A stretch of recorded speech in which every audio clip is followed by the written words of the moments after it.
And we start tonight with Sacramento's mayor, who is now calling on the fire department to take the lead on the city's homelessness crisis. And the mayor broke the news at the State of the City event today. Becca Habegger joins us now with more on why the mayor is doing this. Yeah, you know, Alex, Sacramento Mayor Darrell Steinberg says what he announced today is an all-hands-on-deck approach, and we'll get to those details. But first, I want to show you some security video given to me by a couple who says Sacramento's fire and police departments need to step up their game when it comes to responding to a mental health crisis. This is security video from LaWanda Lee and Greg Wilson. They own 8 group homes for people transitioning out of homelessness and say this shows Sacramento police and fire responding to their recent call about one resident who was causing damage and trying to hurt herself. They just took her to the hospital. So they did the evaluation and they figured she was fine. So they released her back. Not only do they think these first responders could have acted with more urgency, but also on a more systemic level, they say there should be a place for people like this woman to get mental health services that don't include jail or the hospital. We can help them and have a cleaner and safer city, and that's what we're going to do together. Sacramento Mayor Darrell Steinberg, in a State of the City address, said better is coming in the form of a new coordinated response to the homeless crisis led by the city fire department. Why?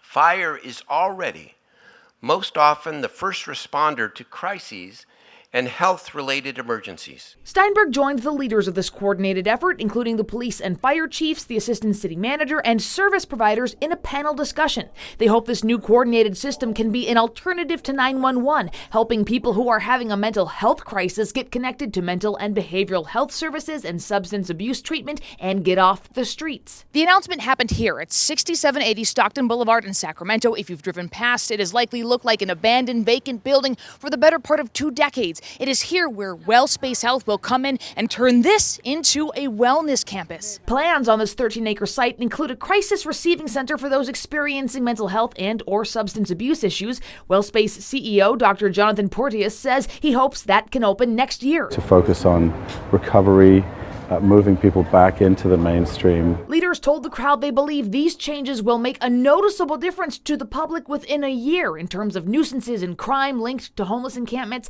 but some attending today's event say they'll believe it when they see it. That's going to take resources, and that's going to take the political will in terms of wanting it done. And Becca, this is all coming after, the frustration of the homelessness crisis. It's really hitting a boiling point for people. Yeah, Alex, as we've been reporting here on To The Point, earlier this month, the Sacramento County District Attorney threatened legal action against the city and its leaders if they don't make meaningful changes in the next 30 days. And just a week before that, city council members voted to give more authority to the city manager to launch more of those safe ground camping sites for the unhoused as quickly as possible. So lots of unhoused news here in Sacramento in the past month. Yeah, that's right. And the Sacramento District Attorney is thanking people for filling out this questionnaire that asks people if they have been affected by homeless encampments. The DA has received more than 1,600 responses. The DA calls them disturbing and appalling. Some people report that a girls' soccer game was postponed because of hypodermic needles found on the field. A homeowner reports that they were diagnosed with PTSD due to harassment and break-ins by people living in a camp across the street. Others report having children walking them through human feces and urine just to get to school.